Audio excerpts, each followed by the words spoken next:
आप देख रहे हैं SG न्यूज नेटवर्क। जड़नवाला के एक ब्यूटी पार्लर में लड़की का रूप धारकर काम करने वाले नौजवान को गिरफ्तार कर लिया गया। पुलिस ने खुफिया इत्तला पर छापा मारा तो नौजवान उस दौरान भी ब्यूटी पार्लर में लड़की के बीच में ही मौजूद था।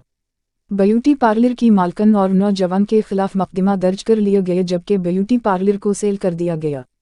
पुलिस ज़राया के मुताबिक जड़नवाला डाकखाना के करीब एक ब्यूटी पार्लर में लड़की के बीच में नौजवान के काम करने की इत्तला मौसूल होने पर मकामी थाने के पुलिस ने वहीं छापा मारा तो अरसलान नामी नौजवान लड़कियों वाले कपड़े पहने हुए काम में मसरूफ था, जिस पर इसे हिरासत में ले लिया गया और बाद अज़न तफ्तीश के बाद ब्यूटी पार्लर की मालकन और नौजवान के खिलाफ मुकदमा दर्ज कर लिया गया है।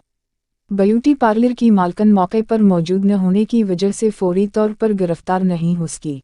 अब तक के लिए इतना ही। मज़ीद मालूमात के लिए SG न्यूज नेटवर्क को सब्सक्राइब कीजिए।